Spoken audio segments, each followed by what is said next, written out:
It's a dark, stormy night on Christmas 1943, and the mighty German battleship Scharnhorst, one of the fastest ships of the Kriegsmarine, carves through the rough Arctic seas. At its bridge stands the fleet commander, Conter-Admiral Erich Bay. He's charging towards a soft target of British merchant ships on their way to the Soviet Union. But the bridge is suddenly illuminated as star shells fill the air. Bay searches the horizon through the driving snow, only to see the ominous sign of muzzle flashes from British guns. Bay is here to fight, but not heavily armed battleships, so he orders the ship to turn 150 degrees and flee, but at the same time to try and hit the British ships. As Scharnhorst turns away, its massive aft turret Caesar turns to face the British and fires a salvo. They have to escape the Royal Navy guns, but the British guns are accurate and deadly. A shell smashes straight into the German radar. "We've lost the radar, keep firing!" Full power to the engines and make smoke. As the smoke screen from the Scharnhorst starts to emerge, another enemy shell slams into the ship with a powerful bang. Damage report, superficial. Full power, they won't get us. Scharnhorst is speeding away. Without radar, the Germans are sailing blind, and Bay reluctantly orders to return to port, confident he can outrun the British chase. Return to port. Bay has no idea the cruisers are not acting alone. As the British ships follow Scharnhorst, they send out a transmission. Scharnhorst spotted, course and speed 115 degrees, speed 28 knots. Am shadowing. To the south, hidden in the dark, waits a second part of the British trap, the main force led by the mighty HMS Duke of York. And in command is Admiral Sir Bruce Fraser, Commander-in-Chief of the Home Fleet, who has come personally to see the Scharnhorst destroyed. Fraser smiles to himself as he receives the transmission that tells him that the Scharnhorst is headed right towards their position. The trap is about to be sprung, and the enemy they've been looking for appears on radar. Surface vessel bearing 295, range 35,000 yards. Admiral Fraser orders HMS Duke of York to close in slowly. They stalk their prey, inching closer. 30,000, patience. It's clear Scharnhorst has no idea that they are here. They plow through the rough Arctic seas undetected into engagement distance. 20,000. Patience. Fraser orders his men to hold steady. 11,000. Take aim. The Duke of York's gigantic turret stirred to life, armed with 10 immensely powerful 14-inch main guns. Order Jamaica to fire star shells. Conter-Admiral Bay and his men think the battle is done.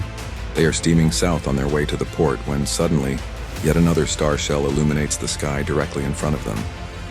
Everyone's attention turns to its source. Fire!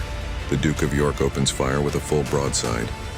The men aboard Scharnhorst see the world around them erupt with the sounds of splashes and metal.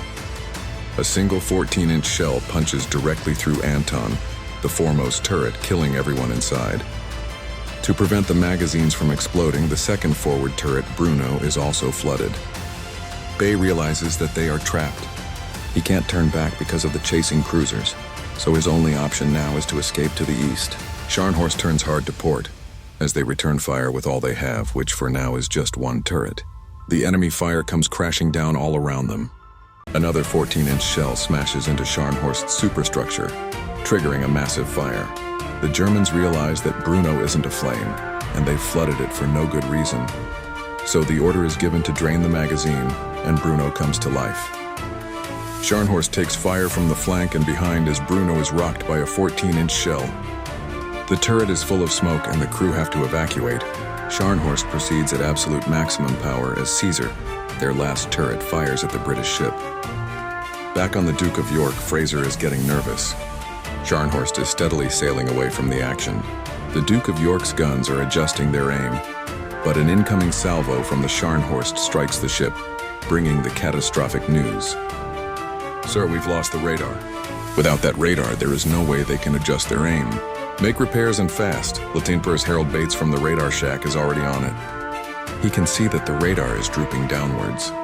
Without waiting for orders or informing anyone, he climbs onto the mast. It's in the middle of a snowstorm. It's an incredibly brave act. The wind and snow bite at his face, and he is repeatedly buffeted by the blast from the main guns, but Bates pushes through, willing himself upwards step by step. They continue to fire into the night. Yet with the German ship racing away, the chances of landing a hit shrink by the second. To Bay's delight, Scharnhorst is on the verge of slipping out of the trap. The British ships now sail full east, trying desperately to keep up. At the same time, the German technicians successfully bring the Bruno turret back online. It's immediately put to use, sending shells towards the enemy. On the Duke of York, Harold Bates clings onto the mast like his life depends on it. The wind hauls around him, tearing his hat away, but he finds his footing and keeps going. With massive effort, he manages to push the radar antenna back into alignment. Suddenly, the radar screen comes back to life. Contact, range 22,000 yards.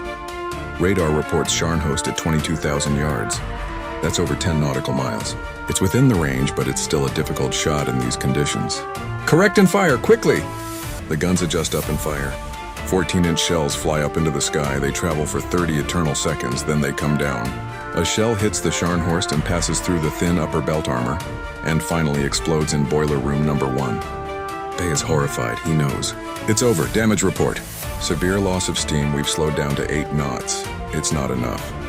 Already aware of his fate, Bay orders to make a transmission that reads, "We will fight to the last shell. Long live Germany." The German engineers get to work and the ship recovers to 22 knots. But it's not enough.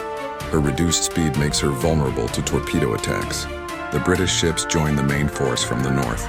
Scharnhorst is now surrounded. Focus on the destroyers, don't let them get closer.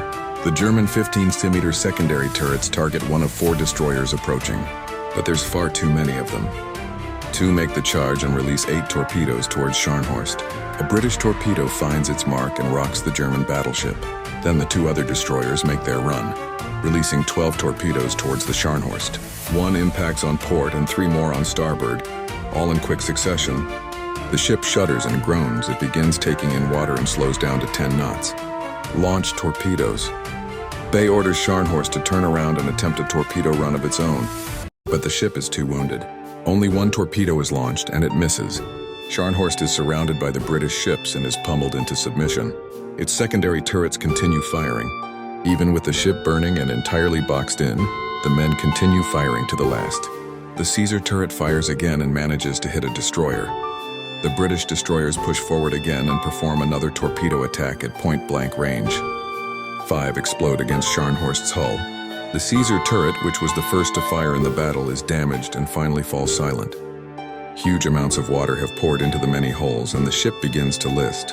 Still standing on the bridge with his ship leaning heavily to starboard beneath him, Bay knows it's really over and finally orders to abandon ship. Admiral Fraser watches the Grand Kriegsmarine ship in its death throes as it rolls over. The bow of the ship sinks, raising the stern into the air, the propellers still turning slowly. Fraser would later tell his men, "Gentlemen, the battle against the Scharnhorst has ended in victory for us. I hope that any of you who are ever called upon to lead a ship into action against an opponent many times superior will command your ship as gallantly as the Scharnhorst was commanded today."